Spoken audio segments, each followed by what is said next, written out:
പാലായിൽ നിന്ന് MLA വിജയിച്ചു കയറുന്നത് ആരാണ് എന്നുള്ള ഉത്തരം പാലക്കാർ തന്നെ പറയും. നമുക്ക് അവരോട് അഭിപ്രായം അറിയാം. കാരണം ഒരുപാട് ആളുകൾ ഓട്ടം വിളിക്കുന്നതാണല്ലോ. അപ്പൊ പാലായിൽ ഒരു സാധാരണക്കാരുടെ പൾസ് എങ്ങനെയാണ് എന്ന് പറഞ്ഞാൽ ത്രികോണ മത്സരം നടക്കുന്ന സ്ഥലമാണ് പാല.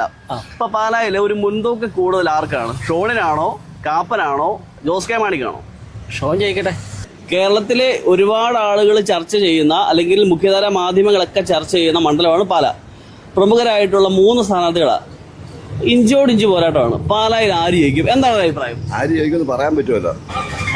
ചേട്ടാ, ഈസ്റ്റർ ആഘോഷങ്ങളൊക്കെ ഉണ്ട്. എല്ലാ പ്രാവശ്യത്തെ പോലെ അടിപൊളിയാണോ? എനിക്ക് എല്ലാ ദിവസവും ഒരുപോലെയാ. എല്ലാ ദിവസവും ഒരുപോലെയാ. ഈ നിയമസഭാ തെരഞ്ഞെടുപ്പില് ആർക്കായിരിക്കും ഒരു ലോട്ടറി അടിക്കുന്നത്? ജോസ് കെ മാണിക്കാണോ, ഷോൺ ജോർജിനാണോ, മാൻസി കാപ്പനാണോ? അതെനിക്ക് പറയാൻ പറ്റില്ല. അതിനറിയോ, 3 പേരും ഇരിക്കുന്ന ജയിക്കാറില്ല. 3 അല്ല 5-6 പേരുണ്ട്. ഈസ്റ്ററിന്റെ ഓട്ടം എങ്ങോട്ടാ? ഇവിടെ ഒരാൾ നിൽപ്പുണ്ട്. പുള്ളിക്ക് വിളിച്ച് ചെല്ലുവോ. എങ്ങോട്ട് നിൽക്കുന്നത്? ഈ വിവരം തൊട്ടിപ്പറേ ദീപ